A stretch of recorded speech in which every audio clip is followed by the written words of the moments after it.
Success is the best revenge. The rain battered the windows of the small coffee shop in downtown Manchester, England, where Emily Carter sat, nursing a lukewarm latte. At 27, she was a picture of quiet determination, her auburn hair pulled into a messy bun, her hazel eyes scanning the job listings on her laptop. The world outside was gray, but inside, Emily's mind was a storm of ambition and defiance.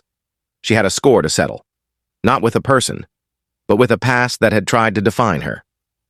10 years ago, Emily had been a bright-eyed 17-year-old, the top student at St. Mary's Secondary School. Her teachers adored her classmates envied her, and her future seemed limitless. She dreamed of becoming an architect, designing buildings that would touch the sky and inspire awe. But life, as it often does, had other plans. It started with her father's sudden death, a heart attack that left the Carter family reeling.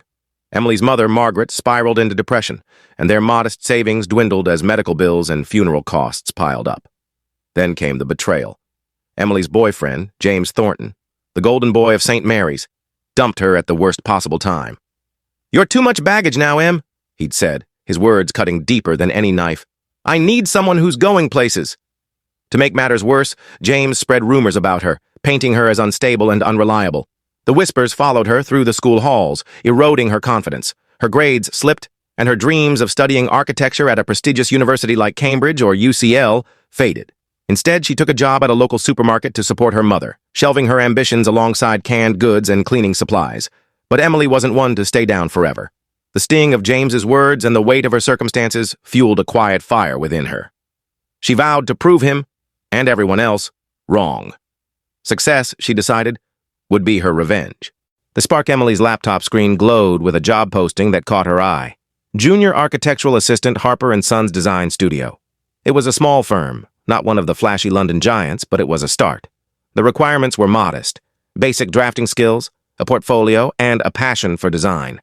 Emily had no formal degree, but she'd spent years teaching herself AutoCAD and SketchUp, sketching designs in notebooks during her breaks at the supermarket.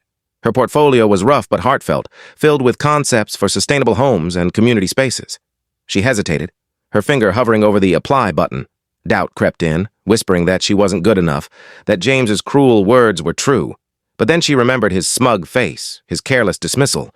She clicked apply and sent her portfolio into the void.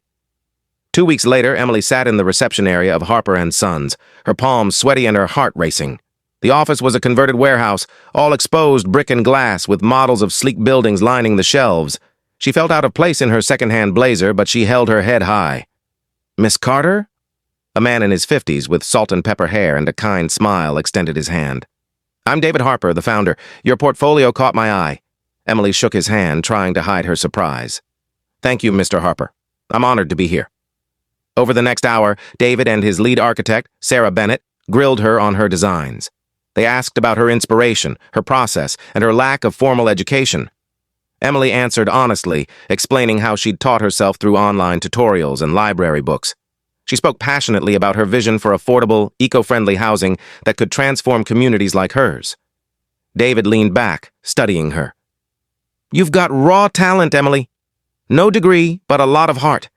We're a small firm, and we take risks on people who show promise. Are you willing to start at the bottom and work your way up?"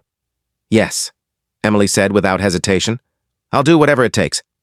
Emily's first year at Harper & Sons was grueling. She was the lowest rung on the ladder, tasked with fetching coffee, organizing files, and making minor edits to blueprints. The other assistants, all with shiny degrees from top universities, treated her with polite condescension.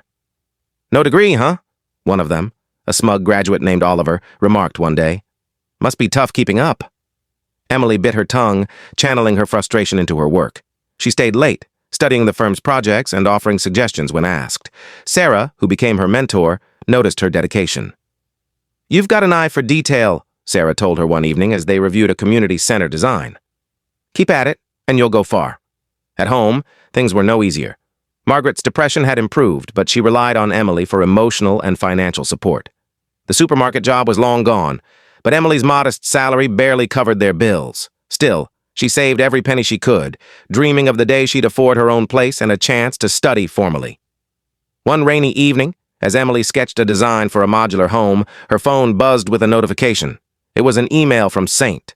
Mary's Alumni Association, inviting her to a 10-year reunion. Her stomach twisted. She hadn't seen most of her classmates since graduation, and the thought of facing James Thornton made her skin crawl. But another part of her, the part that had clicked apply at the coffee shop, wanted to go. She wanted to show them she wasn't broken. The reunion. The reunion was held at a posh hotel in Manchester's city centre, all chandeliers and polished floors. Emily wore a simple black dress she'd found at a thrift shop, her confidence bolstered by a year of growth at Harper & Sons. She walked in, head high, ignoring the whispers from former classmates who recognized her.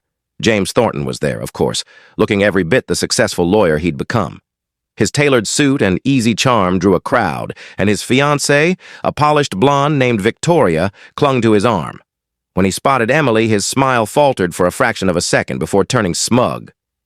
"Emily Carter," he said, approaching her. "Didn't expect to see you here. Still working at that supermarket?" The room seemed to quiet, all eyes on her. Emily felt the old wounds reopen, but she refused to flinch. "Actually, I'm with Harper & Sons now, architectural design." James raised an eyebrow, clearly skeptical. "Really? No degree and all? Impressive."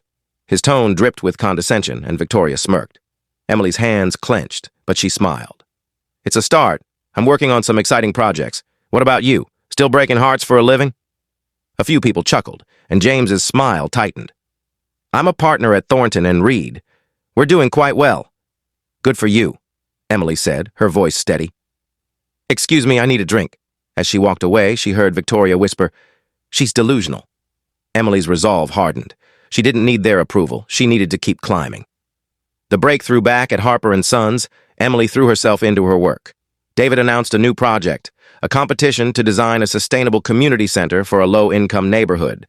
The winning design would be built, and the designer would get a bonus and a chance to lead the project. Emily saw her opportunity. She spent weeks researching, sketching, and refining her concept.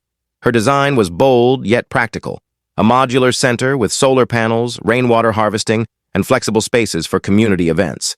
She presented it to David and Sarah, her hands shaking as she explained her vision. "It's ambitious," David said, stroking his chin, "but it's exactly what this community needs. Emily, you're leading this if we win." The firm submitted her design, and 2 months later, the news came. Harper & Sons had won.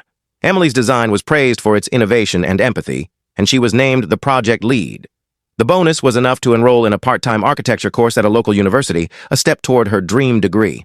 As the community center took shape, Emily's name began to circulate in Manchester's design circles. Local papers ran stories about the self-taught architect transforming her community. She worked tirelessly, overseeing construction and collaborating with engineers, all while juggling her studies. The long hours and sleepless nights were worth it when she saw families use the reckoning. 2 years after the reunion, Emily stood at the community center's opening ceremony, now 29, and a rising star at Harper & Sons. Her name was on the plaque as the lead designer, and her part-time degree was nearly complete. The crowd included local officials, residents, and to her surprise, James Thornton.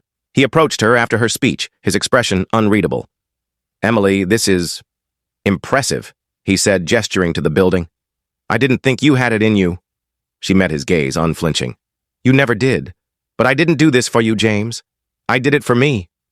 He shifted uncomfortably, his usual charm faltering. "Look, I was young and stupid back then. I'm sorry for what I said." Emily nodded, but her smile was cool. "Apology accepted, but I don't need it anymore." As James walked away, Emily felt a weight lift. She didn't need his validation or anyone else's. Her success, the community center, her career, her growth, was her revenge. Not the vindictive kind, but the kind that proved she was more than her past. 5 years later, Emily Carter was a licensed architect, running her own small firm focused on sustainable design. Her community center had inspired similar projects across the UK, and she was a sought-after speaker at design conferences. Margaret, now healthier, worked part-time at the center, proud of her daughter's achievements. At a conference in London, Emily spotted James in the audience. He was still a lawyer, but his firm had hit hard times, and his once confident demeanor seemed subdued. He approached her afterward, offering congratulations.